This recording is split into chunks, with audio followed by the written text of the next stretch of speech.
배상기는 묘영애에게 에어키스를 보내고 뿌듯한 마음으로 차에 시동을 걸었습니다. 가벼운 마음으로 시작했던 로맨스가 그 이상으로 발전한 것 같아 매우 기뻤습니다. 삼상기는 아내보다 묘영애가 훨씬 더 좋다는 생각을 한 달 가까이 하고 있었다고 합니다.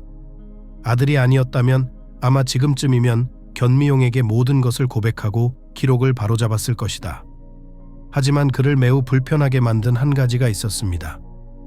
견미용과 삼상기는 요즘 기준으로 보면 잘 살고 있었다. 남편은 자동차 정비소를, 아내는 세탁소를 운영하는 등 두 사람 모두 작은 사업을 하고 있었습니다. 좋은 집도 있었고 각자 차도 있었으니 물질적인 면에서는 두 사람 모두 잘 벌고 있었고 특별한 문제도 없었습니다. 처음에 박상기는 견미용이 성실한 사람이라는 점이 마음에 들었습니다. 당시만 해도 사업에 첫 발을 내디딜 때였고 세탁소는 지하실 한쪽에 있는 조그마한 곳이었다. 하지만 시간이 지나면서 아내는 제법 덩치가 커졌고 그 규모와 함께 삼상기 씨에게는 아내의 여성스러움도 사라진 것 같았다. 3년 전 남편은 참을 수 없어 스스로 매우 성급한 결정을 내렸습니다. 그는 단기간의 외도도 바람이라는 사실에 부끄러워하지 않았습니다. 내가 어떻게 해야 합니까? 미쳐야 합니까? 박상기는 그때 혼잣말을 했다. 로봇이 아닌 평범한 여자를 곁에 두고 싶다고. 전미용을 그렇게 부르곤 했다. 물론 그의 아내는 로봇은 아니었지만 실제로 그녀의 삶은 일정한 스케줄에 따라 움직였습니다. 일 외에도 집안일과 아들을 돌봐야 했으니까요. 당시 초등학교 3학년이었던 안진영 군의 취미와 관심사는 아들은 물론 어머니의 삶에도 큰 부분을 차지했습니다. 삼상기는 이 모든 것에 관여하지 않으려고 노력했습니다. 가끔 아들과 함께 공부를 하긴 했지만 친구들이나 애인들과 함께 어딘가로 사라지는 경우가 더 많았습니다.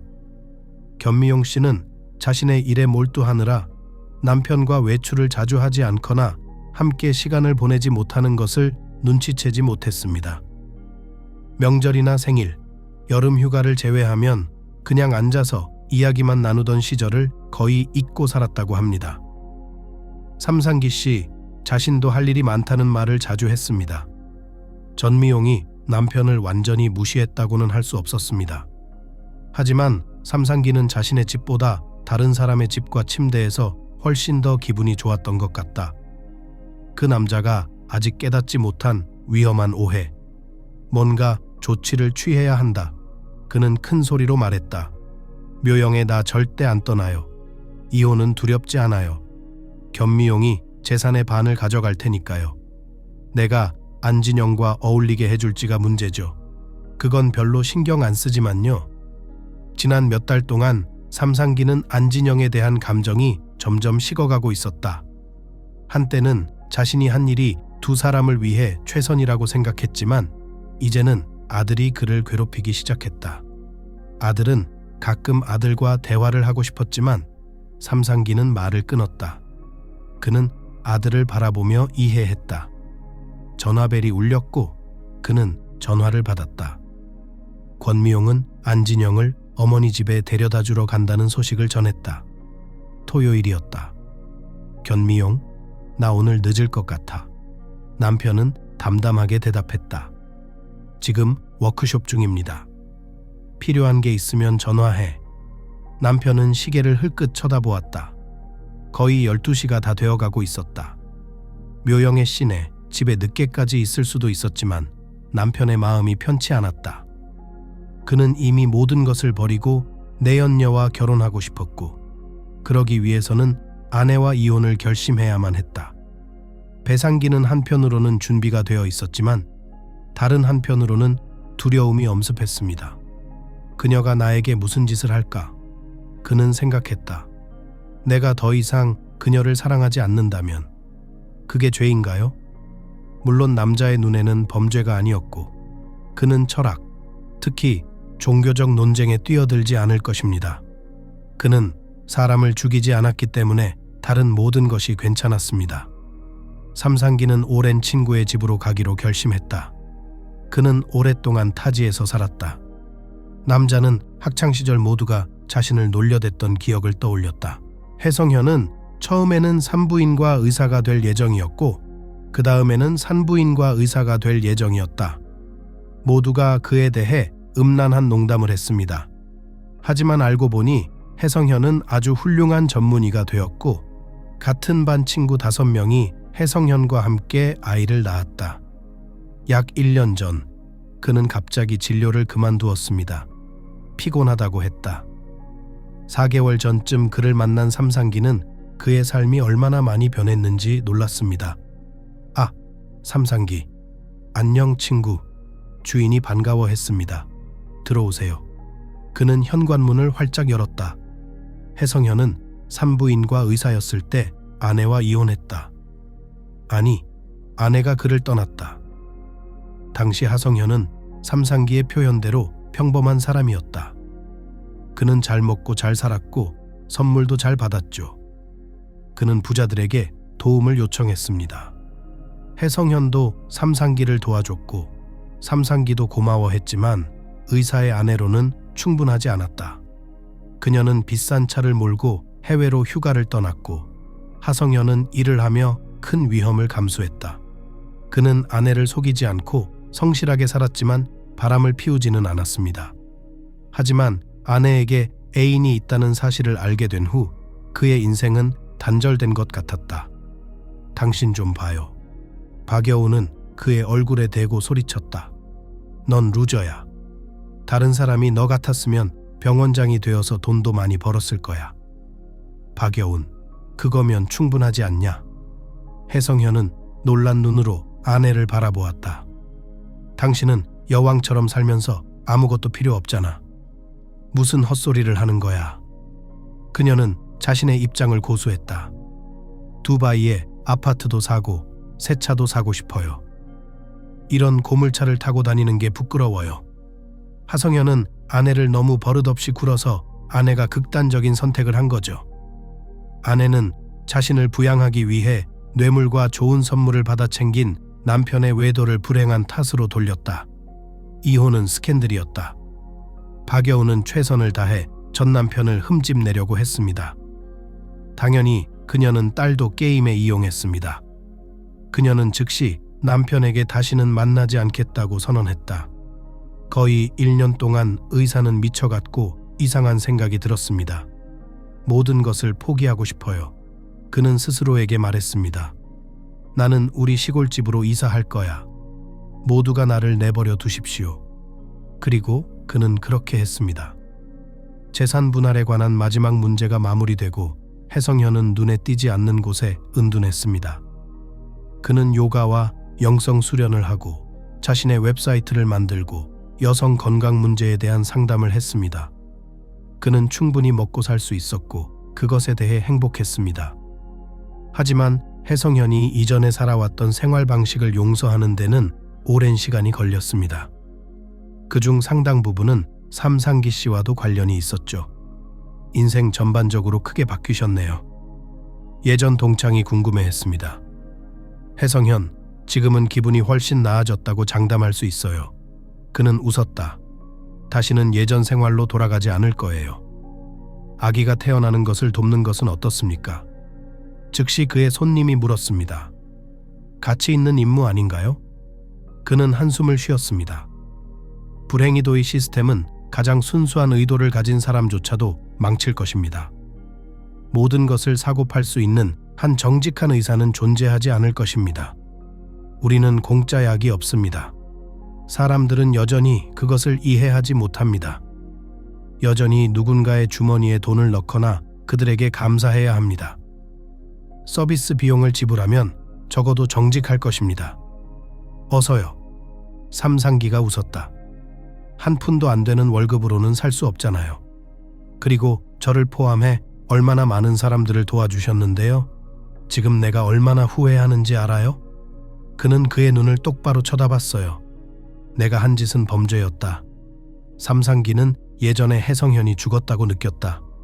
완전히 낯선 사람이 자기 앞에 앉아 있었다. 남자는 몸을 떨었다. 그는 이 회사에서 편안함을 느끼지 못했다. 삼상기는 바쁘다며 집으로 돌아갔다. 반가웠다. 그는 해성현과 악수를 했다. 잘 부탁합니다. 고맙습니다. 남자가 웃었다. 당신도 행운을 빕니다. 그는 별다른 생각 없이 대답했다. 삼상기는 그토록 오랜 친구에게 묘영애에 대한 얘기를 하고 싶었지만 이제 해성현은 자신의 인생에서 영원히 사라질 것이라는 사실을 분명히 깨달았다. 바보 같으니. 그는 숨죽여 혼잣말을 중얼거렸다. 그런 장래성을 거꾸로 서는 것과 맞바꾸다니. 요가는 그가 정신을 차리는 데 도움이 되었다. 그는 웃었다. 그래, 잠깐만요. 방금 위상 전환이 있었어. 삼상기는 여러 가지 이유로 친구를 이해할 수 없었다. 가장 큰 이유는 견미용이 바람을 피운 적이 없다는 것이었다. 그 고통은 상상조차 할 수 없었다. 그가 신경 쓰지 않은 것은 내연녀에 대해 말한 후 그녀가 어떻게 느낄지였다. 그의 기분이 나빠졌다. 마음속 어딘가에서는 해성현의 말이 옳았다는 생각도 들었다. 이 모든 일을 시작하지 말았어야 했다. 특히 견미용과 이혼을 하려고 하는 상황에서 아이는 걸림돌이 될 뿐이었다. 전미용은 세탁소에서 나와 일주일 내내 일했다. 딸들은 교대 근무를 했다. 이미 몇 년 동안 작은 사업체에서 명성이 자자했기 때문에 견미용은 더 이상 누구에게도 증명할 필요가 없었다.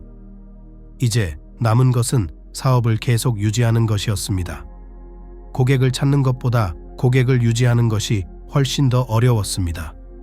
높은 기준을 유지하는 것은 아무나 할 수 있는 일이 아니었습니다. 권미용 대표는 오랜 기간 이 업계에 종사했지만 항상 일이 많았습니다. 삼상기를 만났을 때 그는 아내에게 집에 남아 가정을 돌보는 것이 어떻겠냐고 몇 번이나 권유했지만 견미용은 곧바로 남편의 목에 기대지 않겠다는 뜻을 분명히 했고 결국 그 결정은 옳은 것으로 판명됐다. 아이가 태어났다고 해서 소규모 사업을 포기할 수는 없었습니다. 일 때문에 바쁘게 지냈고 남편과 어리석은 논쟁을 할 시간도 없었습니다. 견미용은 안진영이 차에 타는 것을 확인한 뒤 시동을 걸고 차를 돌려 시어머니를 향했다. 삼상기의 부모님은 그들의 삶에 간섭하지 않았다고 해야 할 것이다. 안진영을 좋아했기 때문에 가끔씩 손자를 데리고 오곤 했다. 엄마, 너무 오래 걸리지 마세요. 소년이 물었다. 밤까지 같이 있고 싶지 않아요. 할아버지가 또 카드 놀이를 시키실 텐데 내가 카드 싫어하는 거 알잖아. 알았어, 이브 없이에 갈게요. 엄마가 웃었다. 안진영, 우리 내일 놀러 갈까? 우리 한동안 못 나갔잖아. 내일 아빠 쉬는 날이야. 응, 아들이 신나하네. 나랑 놀아주겠다고 약속은 안 했는데요. 우리 마을을 끝내야 해. 약속했잖아. 권미용은 대답을 하고는 생각에 잠겼다. 아들은 이따금 그녀에게 질문을 던졌다. 이웃들이 이사를 앞두고 있었고 견미용은 회사를 확장해야 할지 고민하고 있었다. 드라이클리닝은 확실히 성장하고 있었습니다. 많은 사람들이 집에 소형 세탁기를 가지고 있는 것도 세탁소를 찾는 이유 중 하나였습니다. 또한 마을에는 고급 브랜드 옷을 입는 부유층이 꽤 많았습니다. 많은 모델이 물세탁이 불가능했고 드라이클리닝이 필요했습니다. 카펫이 특히 인기가 많았습니다. 공간을 조금 더 넓히고 싶었던 것은 후자의 경우였습니다. 우리도 하나 사야겠다. 전미용 씨는 이웃 가게를 알아보다가 혼자서 결정했습니다. 이미 여러 사람이 구경하러 왔으니까요. 안진영을 데리고 집주인에게 전화해 볼게요. 몇 년 동안 같이 일한 사이니까 거절할 리가 없겠지. 차는 작은 집 앞에 멈췄고 안진영은 마지못해 내렸다. 시어머니가 곧바로 마당 밖으로 나타났다. 견미용, 들어와. 시어머니가 다정하게 말했다. 차나 마시자. 부은주가 제안했다. 미안하지만 지금은 안 돼요. 오늘 밤 안진영 데리러 올 때 같이 앉을게요. 며느리는 약속했다. 며느리는 차에 올라타서 출근길에 올랐다. 가는 길에 그녀는 새들어 사는 방 주인에게 전화를 걸었다. 그는 1시간 후에 오라고 했다. 그녀는 거의 반나절 동안 일을 정리하는 데 시간을 보냈습니다. 26시, 여자는 곧장 안진영을 데리러 가기로 결심했습니다. 아들과 시어머니에게 약속한 시간보다 조금 일찍 도착해 예상대로 집에 들어서니 할아버지가 손자와 함께 마루에 앉아 화투를 두고 있었다. 안녕하세요. 그녀는 인사했다. 푸은주는 어디 있니? 정원에요. 아마 이웃집에 갔나 봐요. 견미용, 집에 전화 좀 해봐. 시아버지가 대답했다. 손님은 텃밭으로 갔다. 그녀는 삼상기의 부모님 댁에 비밀 출입구가 있다는 것을 알고 있었다. 이웃집 마당으로 통하는 작은 대문이었다. 그곳에는 시아버지와 시어머니가 오랫동안 친구로 지내던 할머니 한 분이 살고 계셨다. 견미용은 푸은주가 그 할머니 집에 있을 거라고 생각했다. 여자는 텃밭에서 보이지 않았고 며느리는 개찰구로 갔다. 그 뒤에서 이웃집 헛간이 곧바로 시작되었다. 전미용은 목소리를 들었다. 며느리는 개찰구를 열려면 몇 미터를 가야 했다. 안진영을 친손자처럼 아끼고 사랑하는 안미용 씨였기 때문입니다. 익숙한 목소리가 들렸습니다. 견미용은 몸이 얼어붙었다. 심장이 너무 두근거려서 뭔가 튀어나올 것만 같았다. 아들은 어디 있나? 노파가 말했다.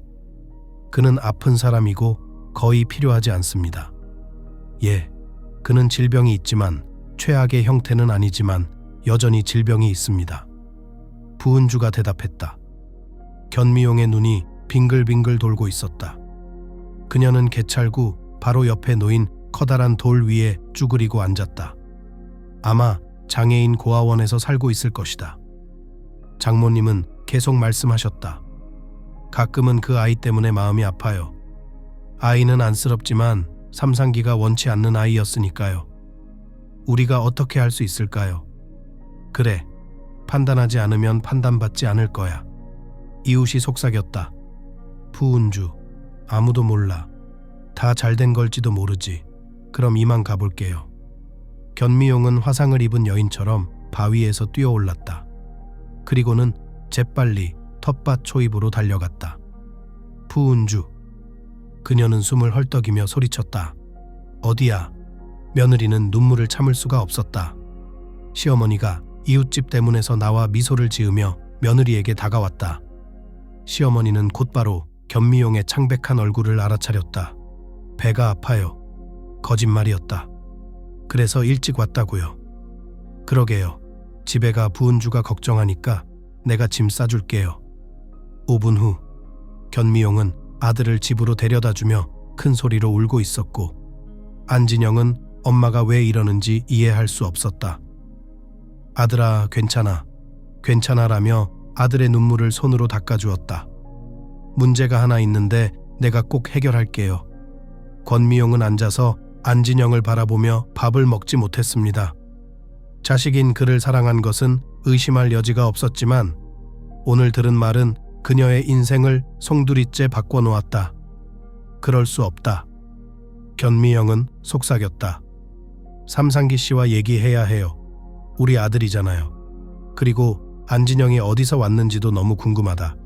그녀는 생각하고 있었다. 그런데 그날 저녁 남편이 늦게 도착했다. 전미용은 진정제를 먹고 잠자리에 들었는데 남편이 들어오는 소리도 듣지 못했습니다. 다음 날은 그녀의 인생에서 가장 힘든 날이었습니다. 모두가 집에 돌아왔고 전미용은 더는 가만히 있을 수 없다는 것을 깨달았습니다.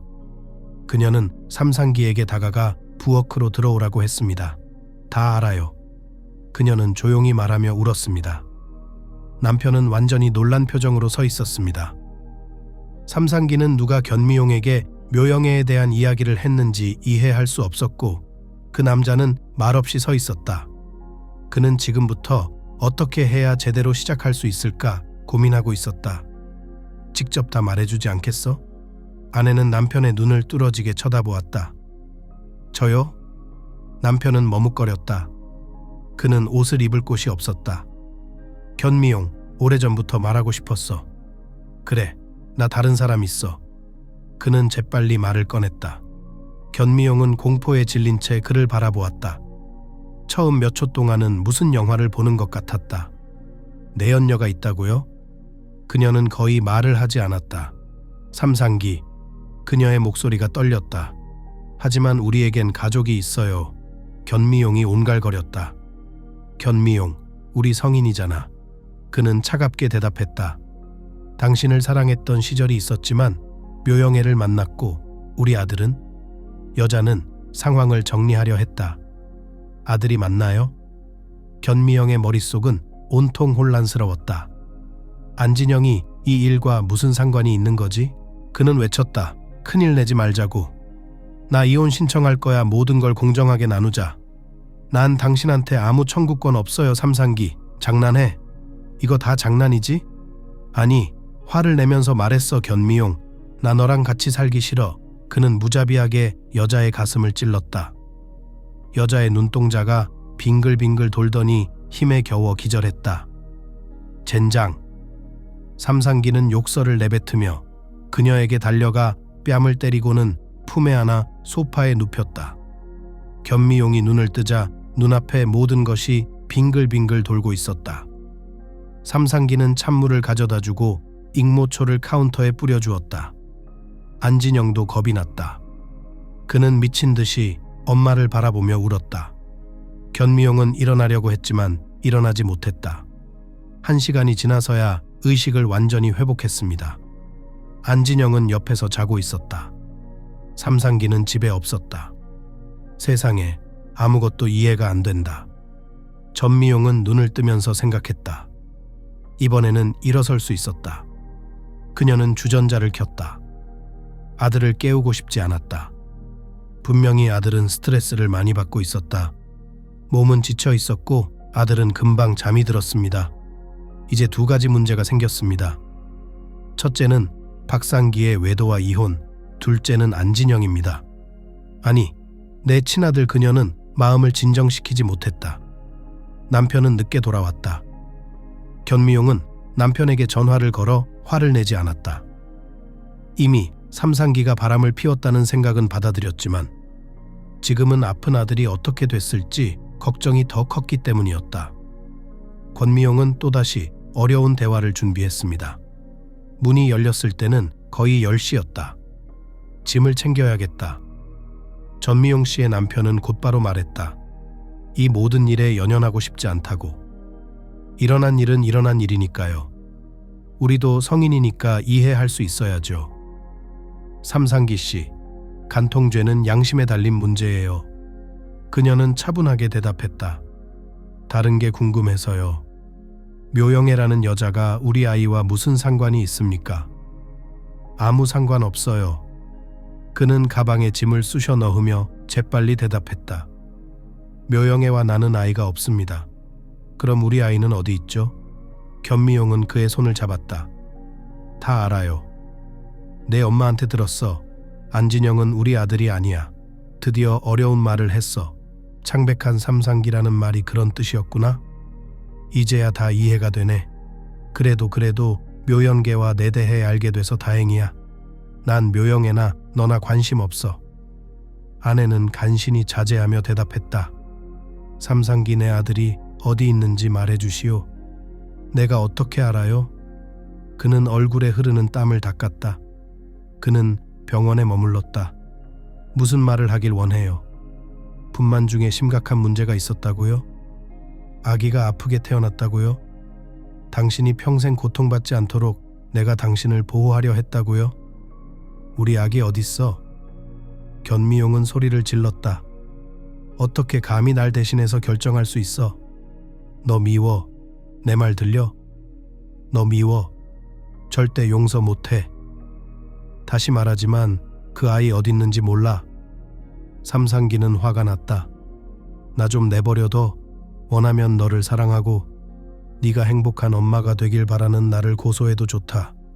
내 아들 어딨어? 견미용은 손으로 얼굴을 가리고 울었다. 이리 내놔. 남편은 좀 더 차분하게 그녀에게 말을 걸려고 했다. 그는 희망이 없었다. 그는 평생 장애인입니다. 여자는 아무 대답도 하지 않고 부엌으로 들어가 문을 닫았습니다. 남편은 작별 인사도 하지 않고 떠났습니다. 나는 그를 찾을 거야. 그녀는 누군가에게 약속했다. 아기를 데려가서 치료해 주겠다고. 견미용은 밤새도록 잠을 이루지 못했고 아침이 되자 깊은 잠에 빠졌다가 안진영이 깨웠다. 엄마, 나 오늘 학교 안 가? 눈을 뜨자마자 물었다. 아들, 지금 몇 시니? 견미용은 시계를 보았다. 28시. 빨리 준비하자. 옷 입고 가자. 내가 아침 만들어줄게. 안진영은 그날 조금 늦었지만 걱정하지 않았다. 눈 밑 다크서클이 엄마의 컨디션이 좋지 않다고 말해주긴 했지만 더 이상 울지 않는 엄마의 모습 그대로였다는 게 가장 중요했다. 전미용 씨는 아들을 대문까지 데려다주고 차에 올라타 운전대에 머리를 대고 울었습니다. 세탁소에 들렀다가 집에 갈게요. 검색을 하려면 두어 시간 자고 가야 해요. 스스로 계획을 세우며 차는 천천히 시동을 걸었고 전미용 씨는 남편의 말에 마음이 흔들렸습니다. 친아들이 아니었다면 이혼이 힘들었을 것이고 이혼을 하지 못했을 것이라는 생각이 들었습니다. 박상기는 그녀에게 남편일 뿐만 아니라 믿을 수 있는 친구로만 여겨졌는데 이제 와서 거짓말을 2번이나 하고 그것도 쉽지 않은 사건, 그것도 견미용과 직접적으로 관련된 사건이었다. 세상에. 그런데 삼상기가 그렇게 믿을 수 없는 사람이라면 다른 남자들에 대해서는 뭐라고 말해야 할까? 그녀는 큰 소리로 말했다. 그에게 무엇이 부족했나요? 사랑과 배려? 그게 그들이 보통 말하는 것입니다. 어떤 이유로 남편과 함께 앉을 준비가 된 자유시간이 있는 주부들도 바람을 피우는 것도 우회하지 않습니다. 그래서 그것은 모두 거짓말입니다. 솔직히 나한테 질렸다고 말했으면 더 솔직했을 텐데 말이다. 전미용 씨는 출근을 하려고 차를 세웠지만 차 안에 몇 분 더 앉아 있기로 했습니다. 그는 여자를 만났다. 그녀는 웃었다. 그럼 나는 뭐지? 그 사람 아니야? 그가 나에게도 같은 말을 하지 않았나? 남자는 여자를 많이 가질 수 있다고. 그녀가 차에서 내렸어요. 다 헛소리야, 욕망. 그게 진짜 이유야. 남자가 잘 나가고 아무 문제 없을 때 본색을 드러내죠. 그가 내 눈에 던진 고상한 남자의 두꺼운 화장 뒤에는 언제나 육체를 통제하지 못하는 욕망의 남자가 있었다. 권미용은 남편이 바람을 피운다고 해도 그 누구에게도 어디에도 불평하지 않겠다고 결심했다. 그녀에게는 살아야 할 안진영이 있고 친아들이 있다는 사실까지 알게 되었으니 더 큰 힘이 생겼기 때문이다. 그가 아픈 것도 전혀 신경 쓰이지 않았다. 전미용은 자명종이 울리는 소리에 잠에서 깼습니다. 거의 11시가 다 되어가는 시간이었다. 여자는 안정을 느꼈다. 안진영은 방과 후 돌봄센터에 남아 있었기 때문에 자신의 일을 볼 수 있었습니다. 권미용 씨가 가장 먼저 한 일은 산부인과 병원에 가는 것이었습니다. 아기를 분만해준 산부인과 의사가 삼상기의 동창이라는 것을 알고 있었기 때문이죠. 그래서 서로를 소개해줬죠. 그러던 어느 날 남편이 더 이상 진료를 하지 않는다는 말을 했습니다. 권미용은 삼상기에게 전화를 걸어 물어보지 않았다. 산부인과 병원에서 혜성현이 더 이상 일하지 않는다는 말을 들었습니다. 어떻게 찾을 수 있느냐고 묻자 간호사는 어깨를 으쓱하며 외지에 살고 있다고 했다. 알았어요. 견미용은 속삭였다. 도와줘서 고마워요. 그녀는 소녀에게 미소를 지으며 재빨리 아래층으로 내려갔다. 그녀는 다르게 행동하기로 결심했다. 신혼최는 다른 동창인 삼상기와 좋은 관계를 유지했다. 그녀는 경찰에서 일했기 때문에 남편은이 지인을 정말 높이 평가했습니다. 전미용 씨는 공부를 하기 위해 보로네시로 왔습니다. 첼리아빈스크 근처의 작은 마을에서 왔기 때문에 이곳에는 연구소 동기 몇 명을 제외하고는 아는 사람이 전혀 없었다.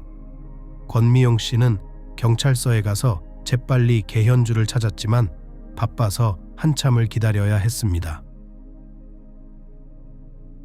개현주, 안녕하세요. 오랜만에 만난 지인이 말했다. 잘 지냈어요? 그녀는 환한 미소를 지었다. 두 사람은 이야기를 나누기 시작했다. 견미용은 개현주에게 삼상기 씨와 이혼한다는 사실을 말하지 않았다. 그는 여전히 자동차 정비소에서 일하고 있다. 손님은 웃었다. 그럼 평소와 다름없네요. 혜성현은 왜 필요해? 삼상기가 어디 사는지 알아야지. 개현주가 깜짝 놀랐어요. 여자로서 고민이 많아요. 남편한테 들키고 싶지 않아요. 혜성현이랑 상담하고 싶어요. 산부인과를 떠난 게 안타까워요. 신이 내린 의사예요. 알겠습니다. 그녀는 한숨을 쉬었다. 탐수정 이후 둘째 임신이 안 돼요. 직장에서 스트레스를 너무 많이 받아요.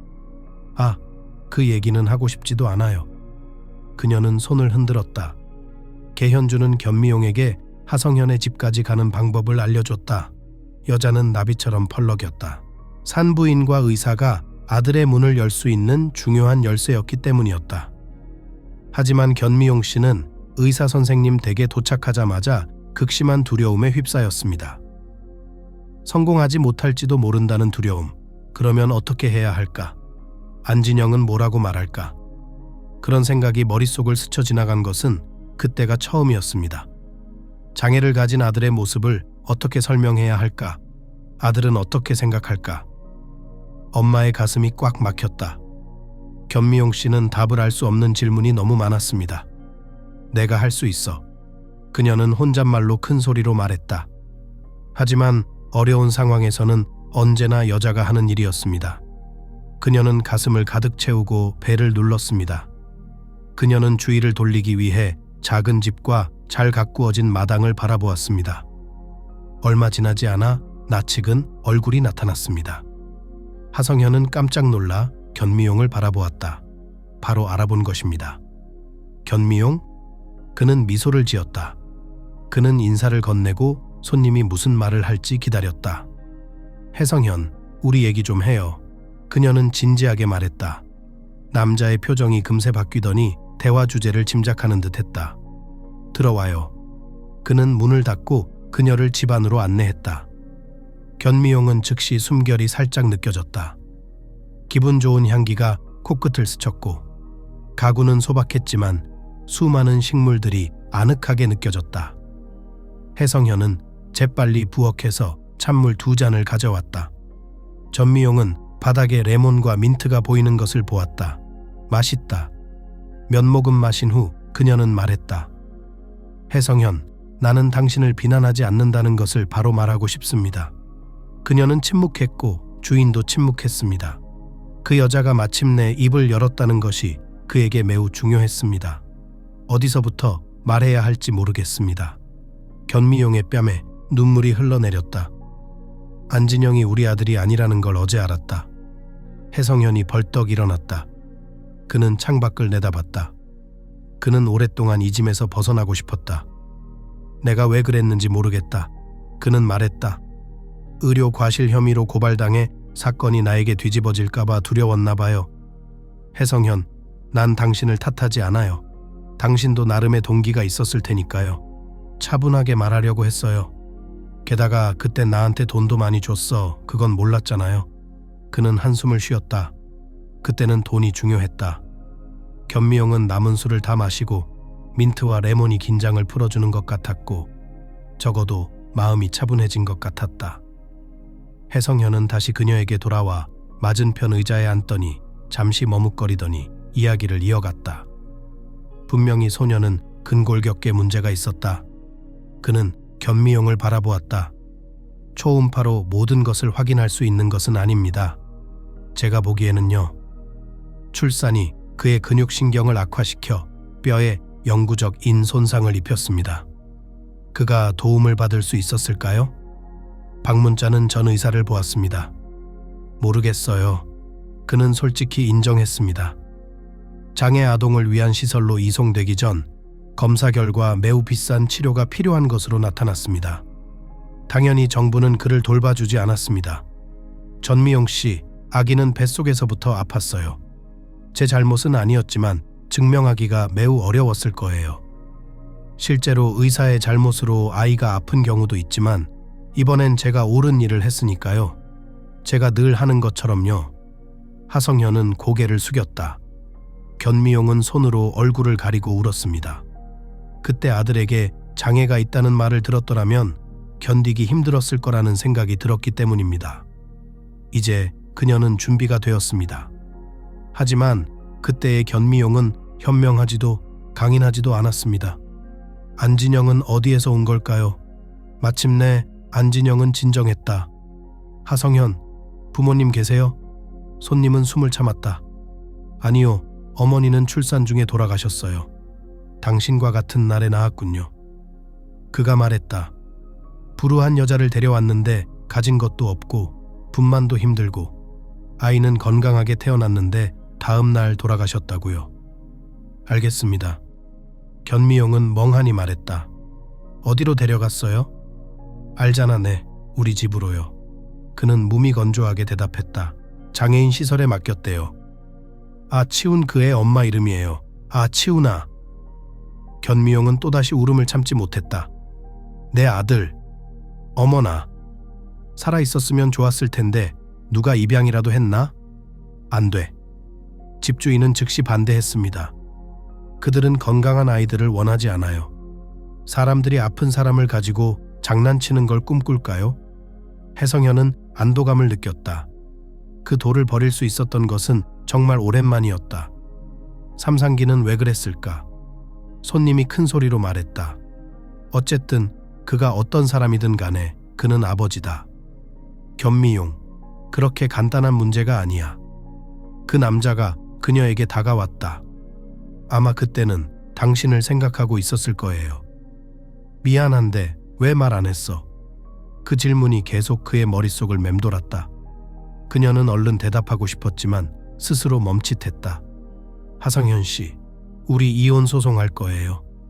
삼상기 씨한테 내연녀가 있어서 그 여자한테 갔어요. 하성현은 당황한 표정으로 그녀를 바라봤다. 며칠 전 친구가 찾아왔을 때도 아무 말도 하지 않았거든요. 미안하다.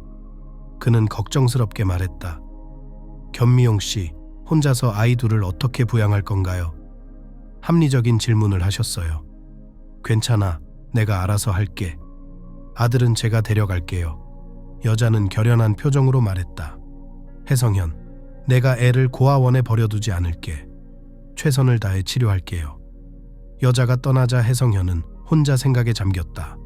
그는 이 모든 것이 이제야 밝혀져서 다행이라고 생각했다. 그는 눈을 감고 병원에서 일하던 지난 날을 떠올렸다.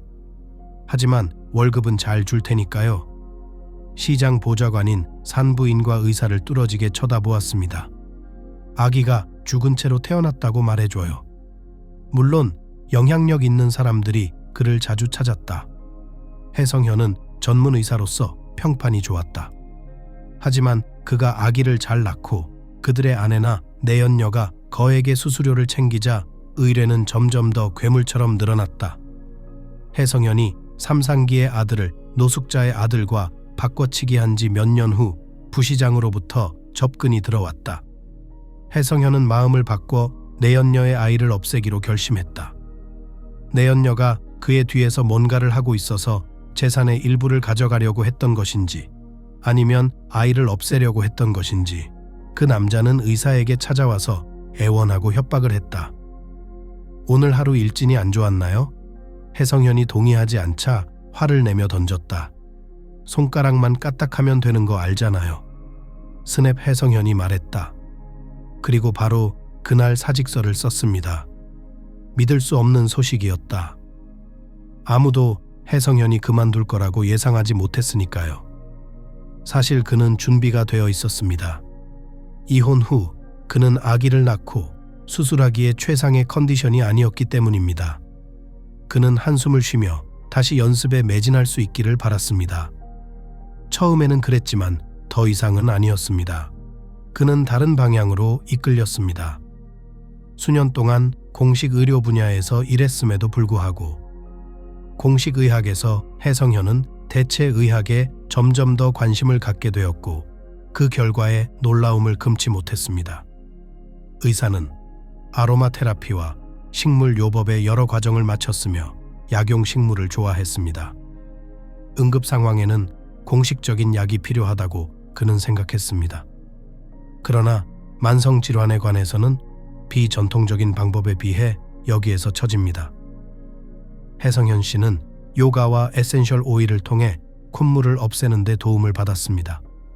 또한 몸에 익숙하지 않은 업무 스케줄로 인해 생긴 고혈압도 사라졌습니다. 대체로 모든 면에서 그는 현재의 삶을 즐기고 있었습니다. 그의 고객이 많다는 것은 말할 것도 없지만 특히 공식 의학에서 포기한 건강을 되찾고 싶어 하는 사람들이 점점 더 많아졌습니다. 해성현의 환자들은 성공적이었나요? 당연히 그렇습니다. 각 사례에 맞는 개별 프로그램을 만들었고 다양한 질환을 가진 여성들이 찾아왔기 때문에 그의 경험은 나날이 확장되고 있었다고 할 수 있습니다. 자궁내막증, 자궁근종 및 기타 불치병은 공식 의학에서 그 자리를 포기하고 있었습니다. 이미 완치된 사례도 2건이나 있었지만 그의 여성 고객 중 80%가 호전된 것으로 나타났다. 하성현은 견미용 씨와 삼상기 씨의 아이에 대한 책임감을 느꼈습니다. 그는 정신을 차렸다. 그는 손님의 전화번호를 알아내야 했다. 그 아이와 함께 찾아야겠다. 생각이 스쳐 지나갔다. 처음엔 해성현은 옛 친구에게 전화를 하고 싶었지만 상황이 너무 복잡해서 엄두를 내지 못했습니다. 내일 만나러 가자. 그는 결심했다. 같이 고아원에 가자고. 권미용은 지친 몸을 이끌고 집으로 돌아왔다. 숨이 턱턱 막히는 느낌이었다. 해성현과 30분 동안 대화를 나누는 동안 그녀는 모든 에너지를 잃은 것 같았다. 이제 더 이상 부부가 아니니 삼상기가 어떻게 생각하든 상관없어요. 그녀는 말했다. 아이는 내가 데려갈게요. 그날 밤 견미용은 일이 그렇게 간단하지 않다는 것을 깨달았습니다. 방과 후 돌봄 센터에서 아들을 데리러 간 안진영 씨는 아빠가 보고 싶다며 짜증을 냈습니다. 아빠는 출장 중이었고 엄마는 아들에게 무슨 말을 해야 할지 몰랐습니다. 그럼 전화하라고 하세요. 아이가 애원했다. 벌써 보고 싶어요. 어제는 외출을 안 했어요. 견미용은 자신이 통제할 수 없는 일을 어떻게 처리할 수 있는지 이해할 수 없었습니다. 이 모든 상황 속에서 안진영이 공격당하고 있다는 사실을 이제야 깨달았다. 또한 삼상기가 안진영에 대해 아무런 얘기도 하지 않았다는 사실에 혼란스러워했다. 우선 안치훈을 찾아서 안진영에게 모든 걸 설명해야겠다. 그녀는 탈출구를 찾으려 했다. 뭐라고 말하죠? 아빠가 더 이상 우리랑 같이 살지 않는다고. 이제 다른 가족이 생겼다고?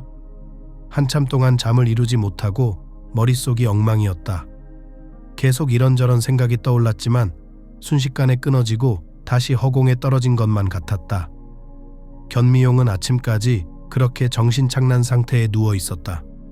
그녀는 자신이 잠이 들었다는 사실을 깨닫지 못했다. 삼상기, 아들이 아니라면 뭐가 문제야. 연인 해성현의 머리를 부드럽게 쓰다듬고 있다. 양육비 신청도 못할 거고요. DNA 검사를 해봐. 나도 몰라. 그는 한숨을 쉬었다.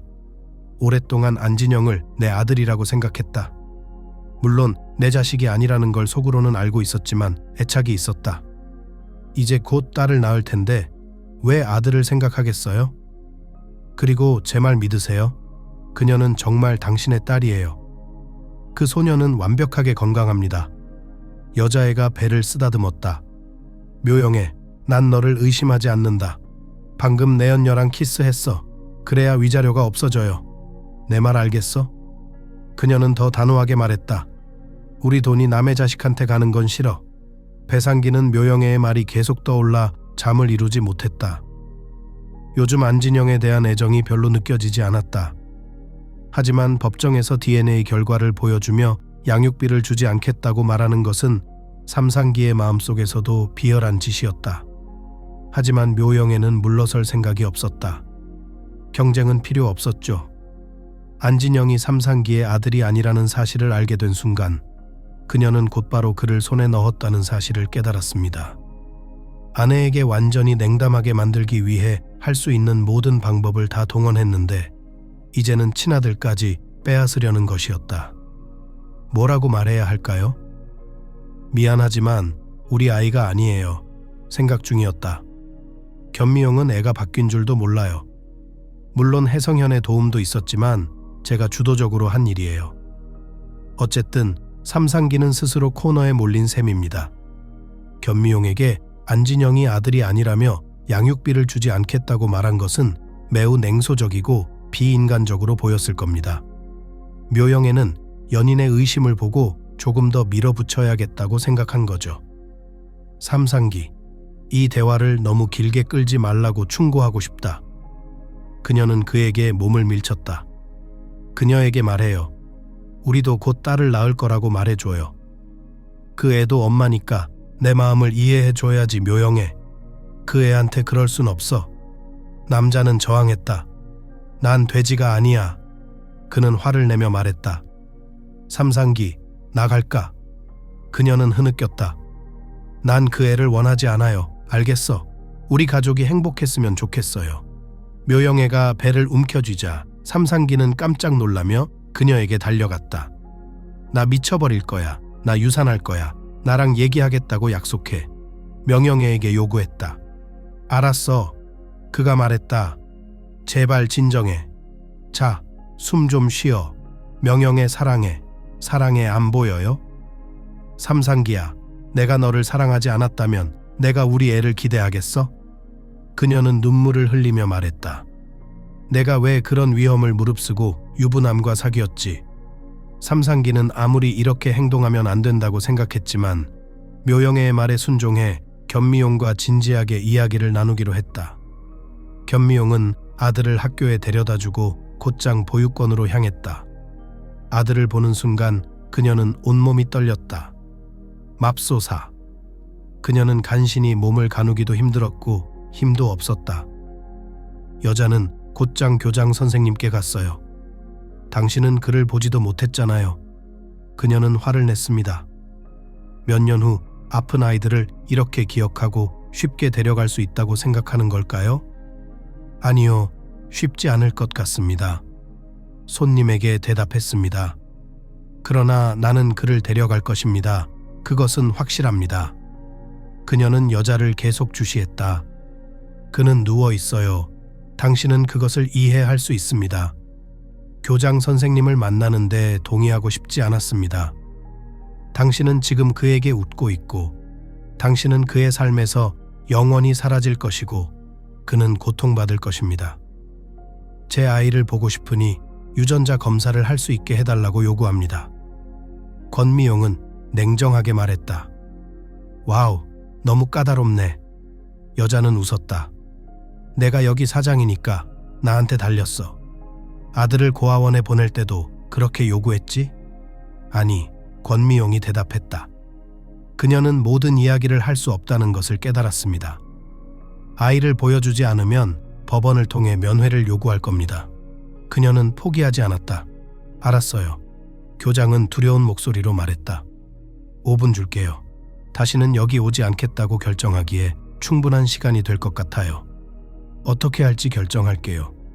화를 내며 손님을 던져버리고 여자를 따라갔다. 견미용은 이 만남이 그녀에게 힘들 것이라는 것을 깨달았다. 그녀는 오래전부터 침대에 누워있는 한 소년을 머릿속에 그려왔다. 팔은 웅크린 채 입이 다물어지지 않아 계속 오줌을 누고 있었다. 소년의 눈은 계속 천장을 쳐다보고 있었고 눈동자는 선명하지 않았습니다. 교장 선생님은 문 근처에 멈춰서서 환한 눈빛으로 손님을 쳐다보더니 문을 열었습니다. 먼저 들어갔습니다. 몇 분 후 그녀는 견미용에게도 들어오라고 했다. 떨리는 다리로 전미용이 들어갔더니 방 안에는 4명의 아이들이 있었다. 창가 쪽 침대에는 금발머리 남자아이가 누워 있었다. 손님은 다른 3명의 아이들이 있었지만 바로 그 아이라는 것을 알아차렸다. 아치우는 몸을 움직이지 않은 채 창밖을 바라보고 있었고 고개를 돌리고 손을 조금 움직일 수 있을 뿐이었습니다. 그는 뒤돌아서서 낯선 사람을 힐끗 쳐다보았습니다. 그녀는 그를 열심히 쳐다보고 있었다. 아이들에게 과자 좀 주면 안 될까요? 그녀는 교장 선생님을 바라보았다. 개현주는 만족스럽게 고개를 끄덕였다. 견미용은 작은 과자 봉지를 건넸다. 아이들 중 2명은 이상한 소리를 내는 전형적인 징후를 보였다. 다른 아이는 고개를 돌리지도 못했다. 치우나, 이거 내 거야. 권미용이 침대로 다가왔다. 미안해. 네가 과자를 좋아하는지 몰랐어. 소년이 그녀를 뚫어지게 쳐다보자 견미용은 간신히 몸을 가누지 못했다.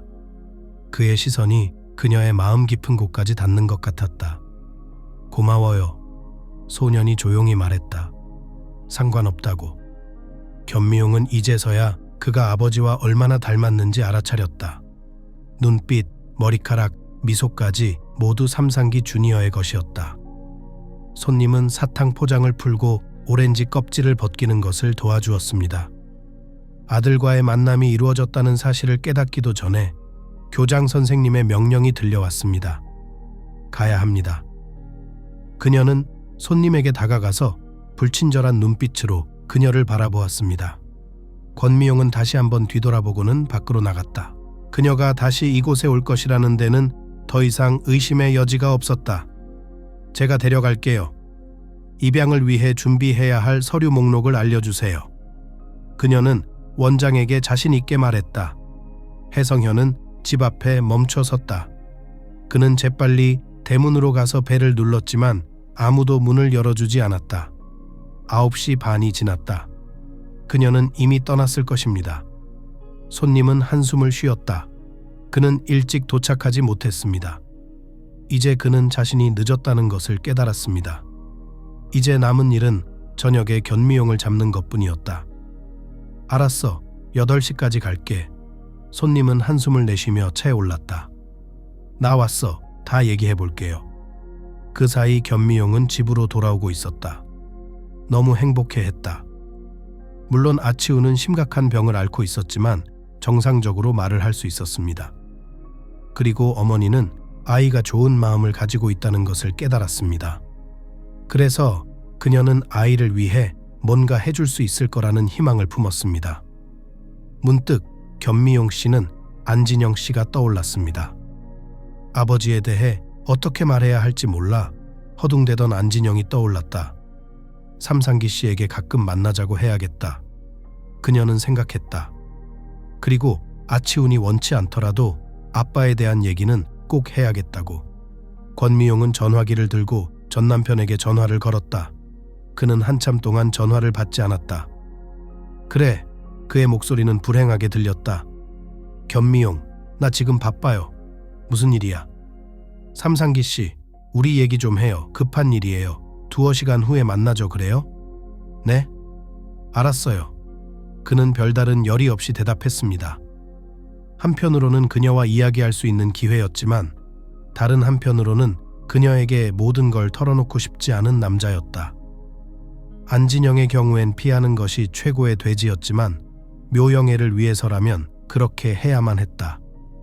삼상기는 다른 방법이 보이지 않았다. 견미용이 회사에 들렀다.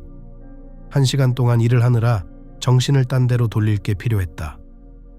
지난 며칠 동안의 일들이 너무 감정이 격해져서 견디기 힘들 정도였다. 그녀는 뜨거운 차를 몇 모금 마셨습니다. 온몸에 온기가 퍼졌습니다. 그리고 눈을 감았다. 거기에는 아치훈의 얼굴이 서 있었다. 그녀는 가슴을 꽉 움켜쥐었다. 다 괜찮을 거야, 아들아. 그녀는 속삭였다.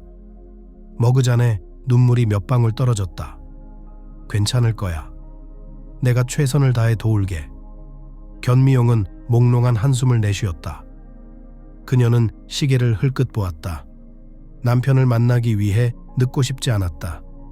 두 사람은 카페에서 만나기로 했다. 전미용은 큰 희망을 품고 이 만남에 임하고 있었다. 당연히 남편 박상기를 되찾을 생각은 하지 않았고 사실 바람을 피운 남편을 용서할 수도 없었습니다. 그녀는 앞으로 자신의 삶이 어떻게 되든 아이들에게는 아버지가 있었으면 좋겠고 아이들도 아버지를 볼 수 있어야 한다고 생각했다. 약속 시간보다 일찍 카페에 도착한 권미용은 눈을 감고 채 앉아 정말 자고 싶었다. 삼상기와 1시간 정도만 이야기를 나누고 안진영을 데리러 가야 했기 때문이었다. 눈을 떴을 때 전 남편의 차가 들어오는 것이 보였다. 그녀는 움찔했다. 그녀는 거울을 보았다. 그녀는 손으로 머리를 가볍게 빗었다. 그녀는 카페로 들어갔다. 삼상기는 이미 테이블에 앉아 초조하게 손가락을 두드리고 있었다. 안녕하세요. 그녀가 웃었다. 삼상기, 내가 너한테 인생 사는 법을 가르치진 않을 거야. 우리가 어른이라고 한 건 너잖아. 견미용 씨, 좀 서둘러 줄래요? 나 바빠. 신경질적으로 말했다. 미안해. 변명거리를 생각하느라고요. 알겠습니다. 삼상기 씨, 다 말하는 게 맞아요. 여자는 심호흡을 했다. 우리 아들을 찾았어요. 이름은 아치훈이고 당신과 많이 닮았어요. 남자는 의자에서 신경질적으로 안절부절 못했다. 그는 이 모든 아이들의 놀라움에 짜증이 나기 시작했다. 견미용. 나는 그에 대해 아무것도 듣고 싶지 않다. 그는 차갑게 말했다. 전처의 얼굴에서 미소가 사라졌다. 삼상기. 그래도 네 아들이잖아. 네가 필요하고 안진영도 계속 네 안부를 묻잖아. 부모의 선택 때문에 왜 자식이 고통받아야 하나요? 안진영은 내 아들이 아니라고 이를 악물고 말했어. 알잖아. 견미용, 난 다른 가족이 있다고.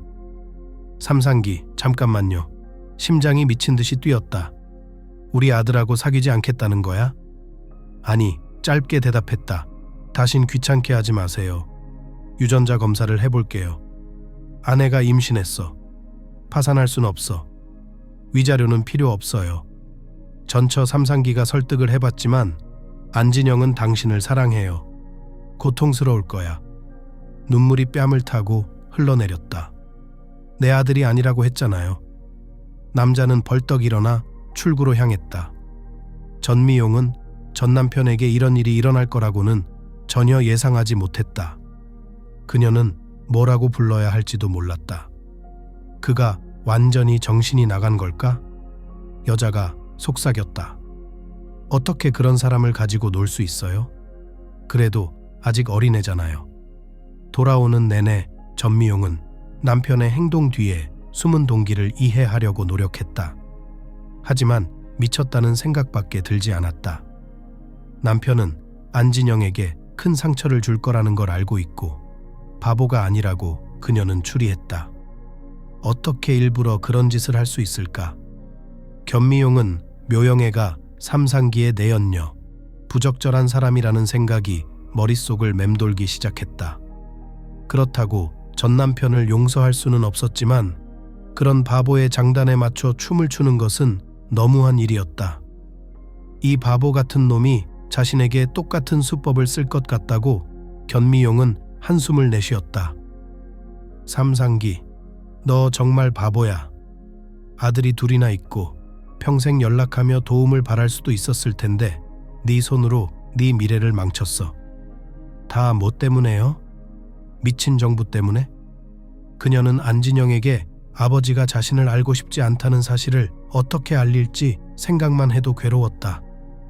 또 아들이 자신이 친자가 아니라는 사실을 알게 될까봐 두려웠다. 불쌍한 아들. 그녀는 또 울었다. 이 모든 것에서 어떻게 널 지켜줄 수 있을까? 권미용은 며칠 동안 안진영에게 이혼 사실을 알리는 가장 좋은 방법을 생각하기로 했다. 게다가 그에게 오빠가 있다는 사실도 알려야 했다. 좀 끔찍하다. 여자가 속삭였다. 소용돌이에 빨려 들어가서 빠져나올 수 없는 것 같아요. 그리고 가장 좋은 점은 내 잘못이 아니란 거예요. 내 등 뒤에서 삼상기는 자신이 최선이라고 생각하는 삶을 살고 있었다. 그는 저를 신경 쓰지 않았어요. 어머니에 따르면 안진영은 삼상기가 출장 중이라는 사실을 알고 있었다고 합니다. 어머니 몰래 오늘도 몇 번이나 전화를 걸었지만 처음에는 아버지가 받지 않다가 아들은 전화번호가 차단된 것을 알았다고 합니다. 엄마, 아빠, 곧 돌아오세요? 그가 말했다. 너무 보고 싶어서 안진영은 울었습니다. 아들아, 엄마는 피곤한 듯 말했다. 언젠가는 얘기할 날이 올 거야. 지금은 하지 말자. 집에서 둘은 저녁을 먹었다. 둘 다 기분이 좋지 않았다. 전미용은 한 문제를 풀면 바로 다른 문제가 나오는 것 같았다. 안진영이 플레이하는 동안 그녀는 주의를 돌리려고 노력했습니다. 바로 그때 갑자기 종이 울렸습니다. 견미용이 밖으로 걸어 나왔다. 하성현? 안녕하세요. 미소를 지으려 애썼다. 만날 줄 몰랐어요. 견미용 씨, 얘기 좀 합시다. 차분하게 말했다. 오늘 아침에 보러 왔어요. 같이 아치언을 찾으러 가자고요. 이미 찾았어요.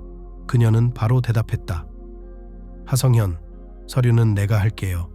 이혼하고 나면 내가 데리러 갈게요. 좀 어때요? 전직 의사가 관심을 가지고 물었다. 걸을 수 있나요? 그는 여자의 눈을 뚫어지게 바라보았다. 아니, 그녀는 고개를 부정적으로 흔들었지만 그는 말하고 팔을 움직였다. 견미용, 내가 도와줄게. 혜성현은 고개를 숙였다. 결국 이 모든 게 다 내 잘못이다. 혜성현, 너를 탓하는 게 아니야. 진정시켰어요. 안으로 들어가서 얘기하자. 견미용이 드디어 제안했다. 둘은 부엌에 앉았다. 혜성현은 나름대로 가설을 세웠지만 아이를 진찰해보지 않고는 아무 말도 할 수 없었다. 원장은 나에게 진단을 설명했다. 여자아이였다. 그녀는 저에게 너무 화가 나서 아이의 서류를 보여주지 않았어요. 그녀는 즉시 아이를 데려갔다가 한 달 후에 다시 데려왔다고 저를 비난하기 시작했습니다. 혜성현, 그런 일은 없을 거예요. 삼상기한테도 그렇게 말했잖아요. 그는 그녀를 뚫어지게 바라보았다. 아버지로서 알아야 할 것 같아서요. 하성현, 미안하지만 할 말이 없어요. 안치훈을 만나고 싶지 않을 뿐만 아니라 심지어 안진영과도 헤어졌어요. 도대체 무슨 일인지 모르겠어요. 오늘도 안진영은 자기 아들이 아니며 오랜 세월을 함께 했는데도 양육비를 주지 않겠다고 했어요. 게다가 아이 교환을 제안한 것도 그 사람이에요. 한숨을 내쉬었다. 삼상기가 자기가 무슨 짓을 하고 있는지 모르는 것 같아 안타깝다. 솔직히 상관없어요. 제게 가장 중요한 건 아이들이 건강하고 행복한 거니까요. 견미용이 대답했다. 혜성현은 다음에는 그녀와 함께 고아원에 가자고 동의했습니다. 그는 그 아이를 보고 싶었다. 그때 원장은 처음보다 더 안타까워했다. 그녀는 손님들에게 계속 말을 걸었습니다. 내 시간을 낭비하고 아이가 당신에게 익숙해지도록 강요하고 있다고요. 그녀는 자신의 말을 부끄러워하지 않았습니다. 나는 의사다. 혜성현은 그녀의 눈을 뚫어지게 바라보며 냉정하게 말했다. 당신은 당신의 권한을 넘고 있습니다. 어디에 신고해야 할지 알아요. 그녀는 조금 진정했다. 손님들을 데리고 아치훈의 방으로 갔다. 소녀는 잠들어 있었다. 30분 정도 기다려야 했다. 오늘이라도 데리러 가고 싶었다. 견미용은 압박감을 견디지 못하고 울었다. 하성현, 얼마나 아픈지 알잖아. 남자가 다가와서 안아주었다.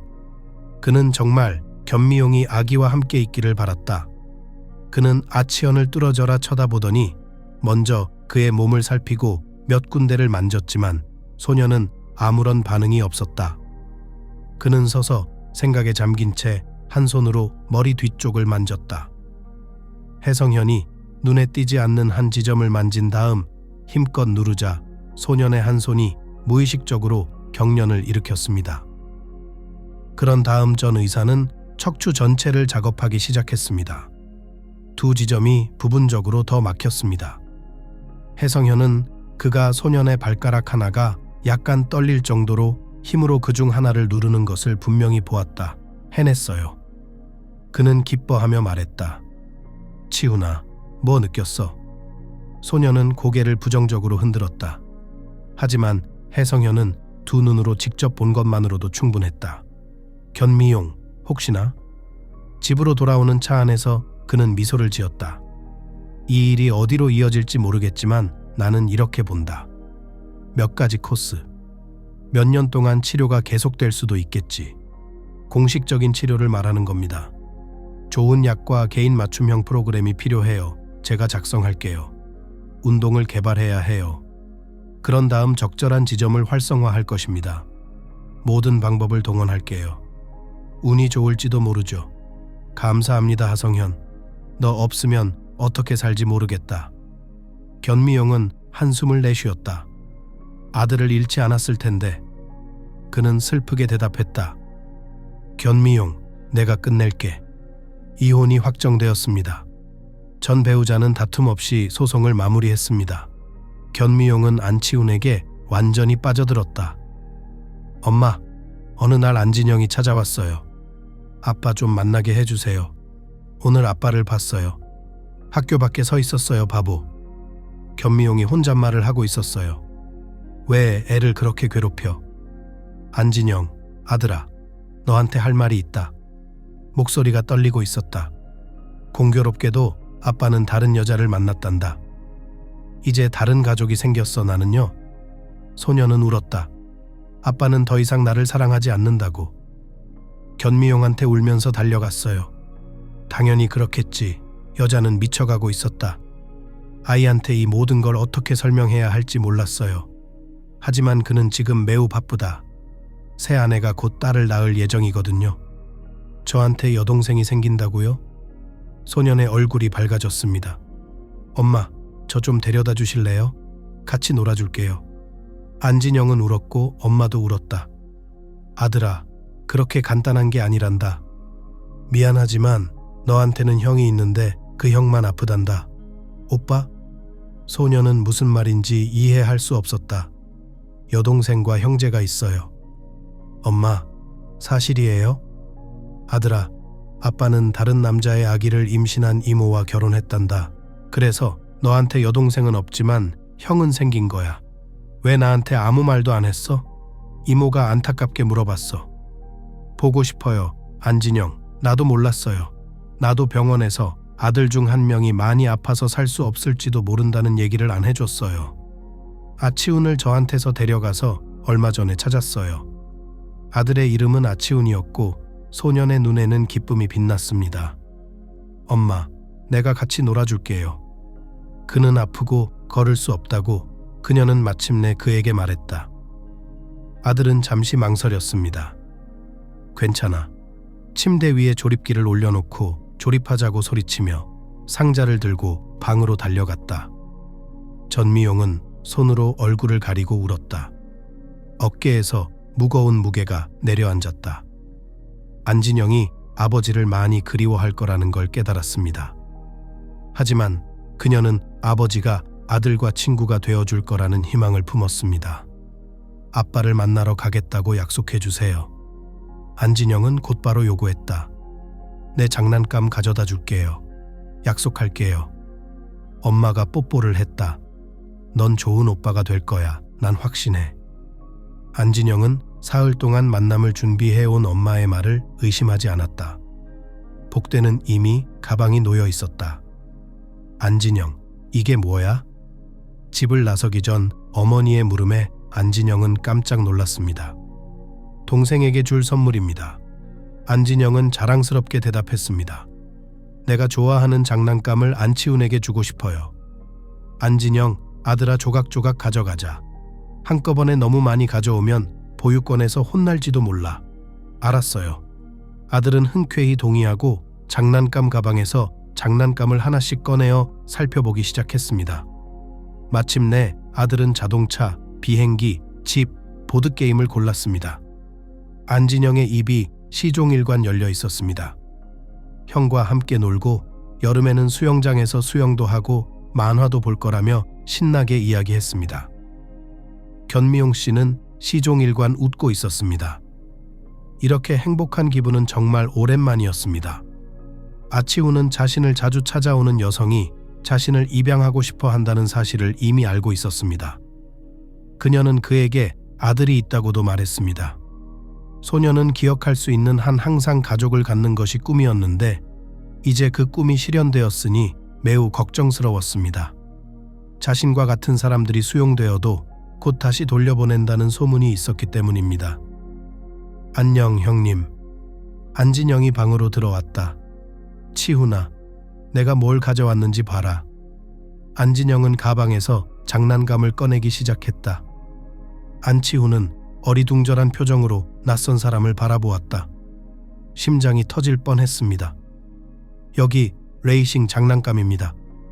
하지만 엄마가 리모컨은 여기 있으면 안 된다고 했어요. 내가 이걸 얼마나 꽉 쥘 수 있는지 알잖아. 안진영의 입이 다물어지지 않았다. 우리 집 마당에 좋은 트랙이 있으니까 같이 경주하자고요.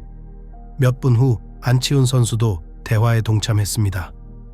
어머니는 두 사람을 바라보며 기쁨의 눈물을 흘렸습니다. 세상에, 고마워요. 그녀는 속삭였다. 이제 내 아들들도 함께 자라서 진정한 친구가 될 거라고요. 마침내 아치훈이 집으로 돌아가는 날이 왔습니다. 처음에는 모든 것이 낯설었다. 곧바로 하성현은 견미용과 합류했습니다. 그는 이미 좋은 의사를 섭외해 아치훈을 진찰하고 치료를 처방했습니다. 이틀 후 아치훈은 이미 집에서 정맥 주사를 맞고 있었습니다. 일주일 뒤에는 해성현 씨도 동참했습니다. 안진영은 형의 곁을 떠나지 않았고 모든 것을 함께 했습니다. 학교 다닐 때만 두 사람은 각자 따로 공부했습니다. 안진영은 수업 시간에, 안치현은 집에 선생님이 오기로 되어 있었어요. 안진영, 너무 쉽다. 안진영은 숙제를 못한다고 투정을 부리는 동생의 말에 웃음을 지었습니다. 이리 가져와, 내가 설명해 줄게. 30분 후 안진영 군은 형의 받아쓰기에 맞춰 수학을 마쳤습니다. 당연히 어머니는 보지 못했습니다. 고마워요, 형님. 엄마한테는 아무 말 하지 마세요. 형이 물었다. 엄마한테 혼날 거야, 약속할게요. 치훈이 약속했어. 나만 믿어도 돼. 그는 어른스럽게 덧붙였다. 그렇게 8개월이 지났다. 안진영은 눈이 튀어나올 뻔한 상태로 엄마를 향해 울부짖으며 달려왔다. 엄마, 아치헌. 아무 말도 할 수 없었던 그는 엄마의 손을 잡고 아기 방으로 달려갔다. 전미용은 침대에 앉아있는 아치훈을 보았다. 깜짝 놀란 그녀는 비명을 질렀다. 엄마, 나 앉을 수 있어요. 아들은 기뻐했다. 허리에 감각이 느껴져서 손으로 만져봤어요. 권미용은 즉시 해성현을 불러냈다. 그는 소년을 검사했습니다. 양방과 한방 모두 성공적이었다. 아치헌, 잘했어. 그는 신경질적으로 웃었다. 전직 의사조차도 그런 일을 예상하지 못했습니다. 그런 일은 축하해야 합니다. 우리를 위한 마차.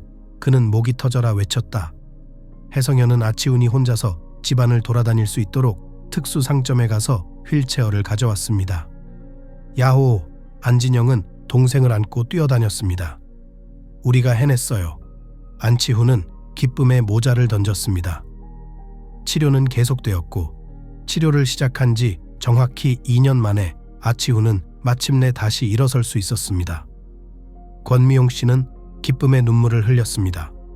안진영은 행복의 비명을 질렀습니다. 하성현도 의자에 앉아 손으로 얼굴을 가린 채 울고 있었습니다. 얼마나 많은 수고를 드렸는지는 하나님만이 아실 것입니다. 그리고 두 사람 모두 아치현이 일어설 것을 한순간도 의심하지 않았다. 물론 완전히 완치된 것은 아니었고 다리를 절뚝거려서 목발을 짚고 다녔지만 더 이상 그런 것은 중요하지 않았습니다. 카페에 가자. 안진영이 제안했습니다. 엄마, 하성현 삼촌, 아치현이랑 저는 오빠를 너무 사랑해요. 동생이 걷기 시작했다는 걸 보여드리자고요. 물론 아이는 아직 무거운 짐을 들 수 없어서 어른들은 휠체어도 함께 가져왔습니다. 권미용 씨는 아이들을 바라보다가 하성현 씨에게 시선을 옮겼습니다. 얼마나 많은 가시밭길을 함께 걸어왔을까. 두 사람의 눈이 마주쳤다. 남자는 그녀를 뚫어지게 바라보았다. 견미용은 그 눈빛에서 오랫동안 알고 지내온 그의 헌신과 사랑, 그녀와 아이들을 향한 그의 마음을 읽었다. 집으로 돌아와 아이들은 방에서 잠이 들었고 견미용과 해성현은 거실에 앉았다. 두 사람 모두 침묵했다. 정말 기쁘다. 손님인 견미용이 침묵을 깼다. 그는 목에 걸린 덩어리를 삼켰다. 거짓말하고 싶지 않아요. 2년이 넘는 시간 동안 당신은 내 가족이 되었어요. 당신과 아이들 모두 사랑해, 해성현. 우리도 사랑해. 그녀는 웃었다. 삼상기가 떠난 후에 이런 말을 하게 될 줄은 몰랐어요. 하지만 나도 사랑해. 폭풍 우치는 바닷속에서도 침착하고 차분한 당신. 어떻게 설명해야 할지 모르겠어요. 너 같은 사람은 처음 봐, 견미용. 내가 남들과 다른 건 나 자신을 바꾸려는 의지가 있다는 것뿐일지도 몰라. 그 외에는 특별한 게 없어요. 그는 담담하게 말했다. 많은 사람들이 수행과 요가를 하지만 저에게는 특별함을 증명하기 위한 도구가 아닙니다. 그냥 좋아서 하는 거죠. 채 앉은 배상기의 기분은 바닥을 쳤고 묘영애의 상황은 나날이 악화되고 있었다. 아기가 태어나면 좀 나아질 거라 기대했지만 오히려 성격은 몇 배로 나빠진 상태였다. 아내는 항상 무언가에 불만을 품고 있었습니다. 남편의 공방 수입이 적다는 이유로 남편에게 불만을 품거나 질투심에 찬투정을 부리고 다른 사람이 있다고 비난하곤 했습니다. 특히 삼상기의 부모님은 그가 안진영과 더 이상 어울리지 않겠다고 말한 후 그의 선택을 인정하지 않았다. 넌 바보야, 삼상기. 아버지가 얼굴에 침을 뱉었어. 그 창녀 때문에 그런 여자를 잃고 아들까지 잃었어. 그의 부모님은 내내 이빨을 드러내며 그에게 말을 걸었다. 그의 아버지는 그가 오랫동안 그녀와 함께 있었다고 곧바로 그에게 말했습니다. 그는 무례하게 욕을 하며 살지 않겠다고 했어요. 저는 혼자 남겨졌습니다. 삼상기는 울었다. 내가 뭘 잃은 건지, 모두를 배신하고 아무도 나에게 그런 짓을 하지 않을 거라고 기대했던 건지. 삼상기는 이제야 자신이 견미용에게 했던 일을 묘영애가 자신에게 했다는 사실을 깨달았다. 그녀는 항상 자기 자식이라고 외치며 그에게 딸을 돌보게 하지 않았다. 더 이상 참을 수 없었다. 그는 차에서 내려 집으로 돌아갔다. 묘영애가 불만을 품고 그를 기다리고 있었다. 어디 갔었어? 미친 듯이 소리를 지르고 있었어요. 젊은 사람 찾았어? 난 애기랑 같이 있고 당신은 나랑 같이 있어요. 그녀는 남편 앞에서 손을 흔들었다. 묘영애, 나 이혼 신청할 거야. 참을 만큼 참았어. 당신 참을 수 없어. 당신하고는 못 살겠어. 뭐? 나 말고 누가 필요해? 이 바보야? 거의 4년을 참아준 건 나야. 네가 어떻게 생각하든 상관없어. 삼상기는 냉정하게 말했다. 다 끝났어. 나 갈래요. 묘영애는 남편에게 온갖 욕설을 퍼부었다. 당연히 자기 탓으로 돌릴 수 없었다. 그녀는 남편이 바람을 피웠다는 전설을 지어냈지만 이상기는 더 이상 개의치 않고 부모님께 망명을 요청했다. 그의 어머니는 아버지를 설득했고 아버지는 그를 받아주었다. 이 상황에서 묘영애는 당연히 혼란스럽지 않았고 딸을 위해 거액의 위자료를 요구했습니다. 물론 법원은 그녀에게 그러한 위자료를 부여하지 않았고 두 번째 전처는 법에 따라 그것을 받았습니다. 삼상기는 그동안 다른 지역에서 살고 있었습니다. 작업실도 예전 집에서 멀리 떨어진 곳으로 옮겼기 때문에 전미용 씨와 마주친 적이 없었습니다. 그는 센터에 가지도 않았고 관심도 없었다. 아버지는 견미용이 혜성현과 결혼했다는 소문이 있다는 말을 들은 적이 있었다. 그런 여자를 놓치다니. 아버지는 저주를 퍼부었다. 내 아들이 저런 놈이 될 줄은 꿈에도 몰랐다. 선선한 10월의 어느 날 삼상기는 시내를 산책하기로 했다. 한가로웠던 그는 작은 카페에 들어가자마자 큰 웃음소리가 들렸습니다. 그는 소리가 나는 방향으로 고개를 돌렸습니다. 아기를 품에 안고 테이블에 앉아있던 권미용 씨였습니다. 아빠, 나는 밀크쉐이크, 아치우는 딸기 주세요. 그때 어린아이의 목소리가 들렸다. 삼상기는 자세히 살펴보니 안진영이었다. 남자는 즉시 돌아서서 출구로 향했습니다.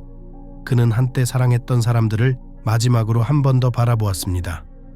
혜성현이 쟁반을 들고 테이블로 다가왔다. 그는 모든 것을 내려놓고 아기를 품에 안았다. 남자아이였다. 견미용은 아이에게 입을 맞췄다. 그녀는 두 아이를 행복한 눈빛으로 바라보며 환하게 웃었다.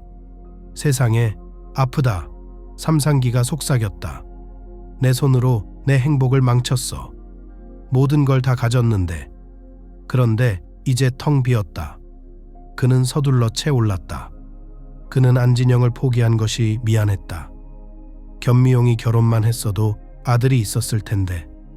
하지만 지금은 안진영은 다른 남자 하성현을 아빠라고 불렀다.